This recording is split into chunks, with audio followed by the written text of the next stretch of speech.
بسم الله الرحمن الرحيم اللهم صل على محمد حسبنا الله ونعم الوكيل لا إله إلا أنت سبحانك إني كنت من الظالمين soo dhawaada asxaabta qaaligaa soo dhawaada waa walaashiinada qaran oo in leh soo dhawaada alxamdulilaahi rabbil caalamiin bishii soon baynu ku jiraa maalintii labaad baa noo bilaabatay alxamdulilaahi rabbil caalamiin ilaah baa mahad iska leh caafimaad nagu seexiyey nagu soo kiciyey bisha rabadaan caafimaad nagu gaarsiiyey cimrina siiyey alxamdulilaahi rabbil caalamiin idinkana waxaan idin rajaynayaa meel kastoo joogtaanba barwaaqiyo baraariyo bashbash inaad ku noolaataan farxad inaad ku waartaan in maaragtay ilaahay inii nimceeyo sidii caadadeena ahayd meeshaan waxay leedahay xayisiintaan ka hormarinayaa waxaa la yidhi nimaa hadlin hooyadii qadisay maa lagu mahmaha marka waxaan leeyahay xayisiinteyda hadday tahay markii ugu horreysay bliis waxaan kaa codsanayaa subscribe ka dhigo gambaleelka furo si aad u noqoto qofka u horreeya oo markaan saan usoo galo uu usoo dhaco notificationku like-tana saar haddaad hore ila joogtana dee waad taqaanaaye like-ta iyo sheerka intaba waa xaggaaga wixii commentiyo aad soo qoraysana waa loo baahan yahay aadna waan ugu mahad celinayaa walaalaha cusub ee maaragtay qiimeeyey ee hadalkayga dhageystay ee isoo raacay aad iyo aad waxaan leeyahay allah ini sharfo waxaan leeyahay ilaahay hayna xafido ilaahay hayna ilaaliyo maxaan inii wadaa marka maanta waxaan rabaa inaan wax yar ma daalayno sababtoo ah soon kastoo ay tahay waxaa jira ajar laga helayo soonka inaad u shaqaysato ajar inaad shaqaysataa muhiima inaad waxa xun iska ilaaliso wixii fiican aad ummadaada u sheegto culimadu diintay sheegaan muxaadarooyinkay bixiyaan cibaaday ka sheekeeyaan annaguna waxaan ka sheekaynaynaa iyadiyo Soomaaliya oo wax wanaagsan ah oo isu soo dhaweyna oo is wacyigelina oo is xasuusina in maaragtay aynu isbedel la nimaadno maxaa cusub maantay horta waxaad ogtihiin qurbahan aynu joogno dhib badan baynu ku qabnaa dhibka aynu ku qabno wax yar maaha haddana dadka ugu badan oo dalka iyo ummadda isku dira qurbahay joogaan dadka dhibka ugu badan qabana qurbahay joogaan maad ogtihiin oo maalin walba ama cunug baa dhinta ama mid baa la qaataa ama mid baa daroogaysan ama mid baa la xiray ama hoggaasaa lagu jiraa kii xoogaa ladan oo aad arkaysiin oo businessyada haysta oo xoogaa dhaqaalaha haysta ilmahoodii ma hayaan kan kaleeto waxa weeye isagii baa naftiisa la cabsanaya business hataa hadday haystaan cabsi bay ku nool yihiin maantana waxbay kala qarinayaan maantana waxbay ay kala qorsheynayaan qubooyin baa iska jira meeshan aan joogno oo maraykankan aad aragteen ee raba inuu dalkaagii kugu gumaysto ee raba been inuu kuu sheego oo ku dhaho amarkayga raac amarkaagana yuu soconayn raba inay dhahaan waxa weeye waxaad arkaysaa in uu maaragtay arrintaas uu been ka sheegayo maalin walba hadda magaalada Minneapolis waxa weeye amnigeed farbu ka baxay booliiska hadda maalin dhaweyd gabar businessley ah oo Minneapolis business ku leh oo farmashiista ah oo qof dhakhtarada ah oo farmashi leh farmashigeeda waa la jabsanay farmashigeeda taamkii hore waa la jabsaday taamkii hore iska easy buu ahaa jabsigu laakiin maalintii dambe waxay samaysay dhismihii dambe wax badan bay ka bedeshay biray gudaha kaga xirtay albaabyo kala dameeyay u yeeshay si easy ah qofka rabaa inuu galo kuma geli karin Soomaaliya qabiil iyo qurun iyo reer hebel iyo dibad aad joogtaan baad isku nacaysaani xaqiiqda jirtaan inay sheegayaan kuma ay geli karin meeshi iyada ahayd hadda maalin dhaweyd rabshada bilaabatay wiil baa la dilay hadda dorad axadi wiil Soomaaliya oo furaa oo gaarigiisa wataa inta la toogtay maalin caday laga dhaqaaqay maalin dhaweyd wiil madow waa la dilay rabshadaas ka bilaabatay gabadha farmashigeedii markaa waa la jabsanay booliiskii wuu taagan yahay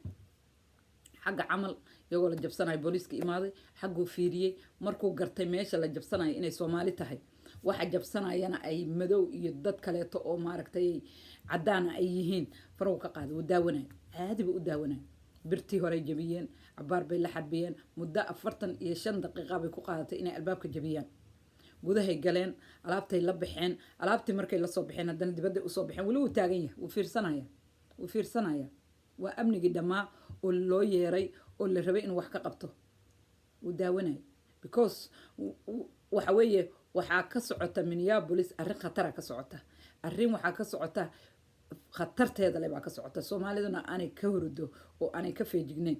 gabadhaas sidaas loo bilaqaystay siday rabaan way ku noqdeen way soo gurteen markay iskood uga dhargeena way iska tageen askariguna wuu taagnaa taas waxay keentay marka niyad jab badan bay keentay dadkii cabsi bay gelisay because waagi horeeto xoogaa waxaa lagu niyoon jiray haddii booliiska loo yeerto inuu intuu yimaado wax qabto laakiin hadda booliiska markii loo yeero hadbuun waxba qabanayn dhibkeeday leedahay maanta maxaa dhacay marka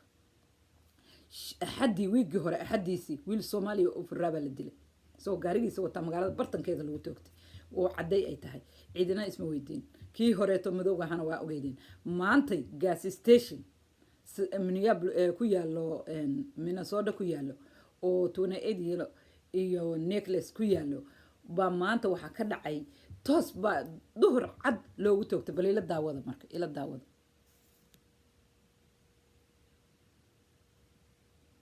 ila daawada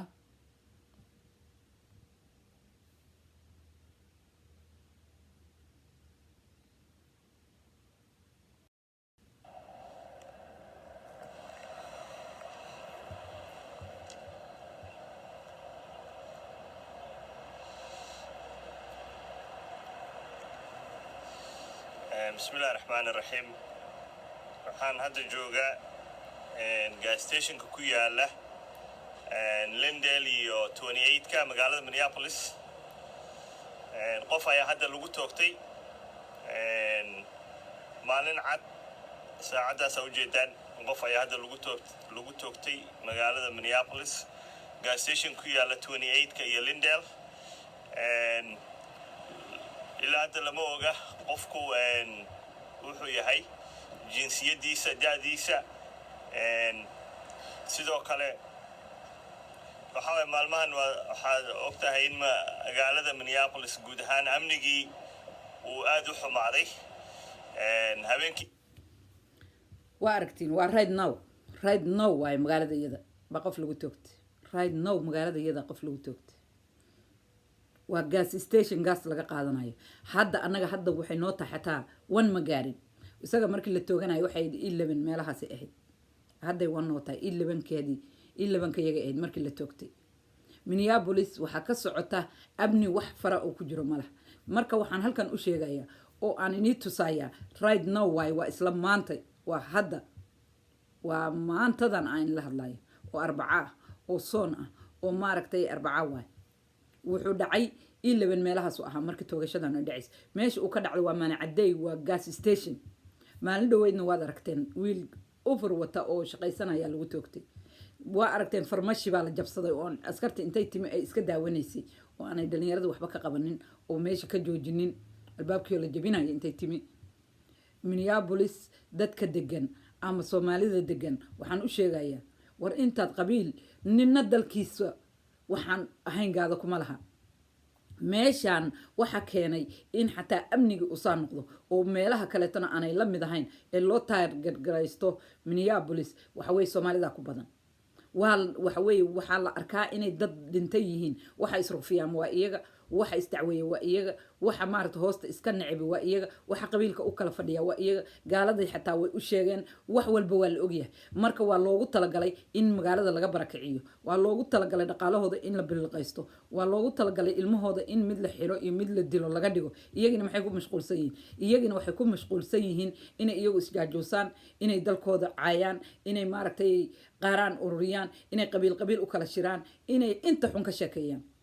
inay dhibto maalintii dalkooda wanaag laga sheego meesha ay joogaan ee maanta ku badan yihiin ee waliba taxpayer yihiin ganacsiyadoodii way waxaas loo galay gabadhaas ganacsiga ugu weyn bay ku leedahay Minneapolis waa dhakhtarad farmashiyay ku leedahay taxi payer way iyaga dhanbacalayaal iyo home care iyo day care iyo waxaasay ku leeyihiin iyo wax walba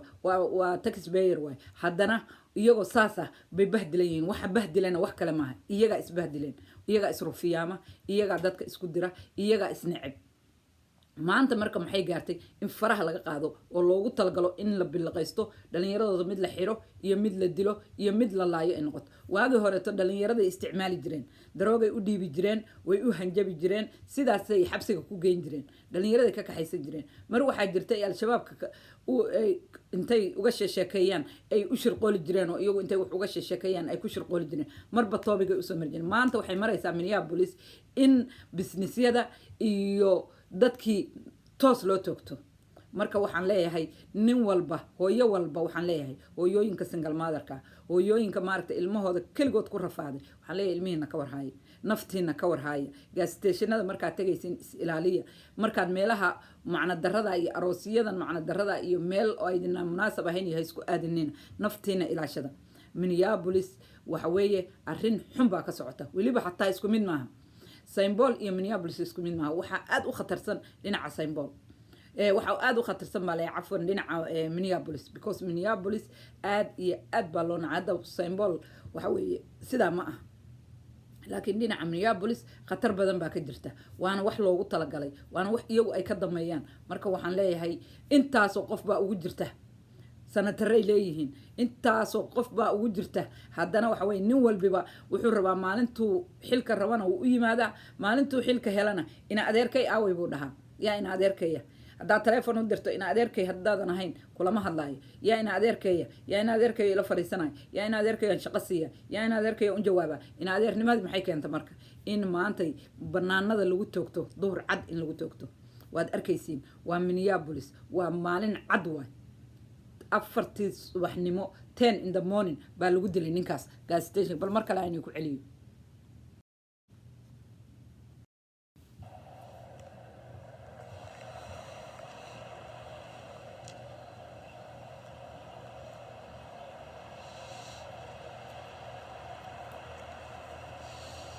بسم الله الرحمن الرحيم waxaan hadda joogaa gas stationka ku yaala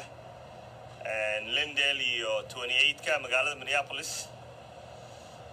qof ayaa hadda lagu toogtay maalin cad saacadaas u jeedaan qof ayaa hadda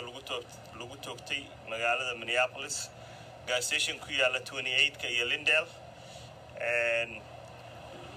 ilaa hadda lama oga qofku wuxuu yahay jinsiyadiisa da'diisa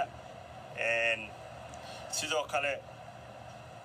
waxa maalmahan waxaad ogtahay in magaalada Minneapolis guud ahaan amnigii uu aad u xumaaday habeenkii axadda ahayd wiil Soomaali ah oo isaguna ka ganacsan jiray ama wadi jiray Uberka Allah u naxariista ayaa la dilay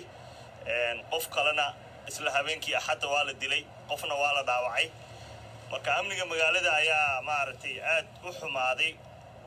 waxaan rabaa dadka inay silaaliyaan inay tahay amaqleysi imisa qof baa wiigan kaliya lagu dilay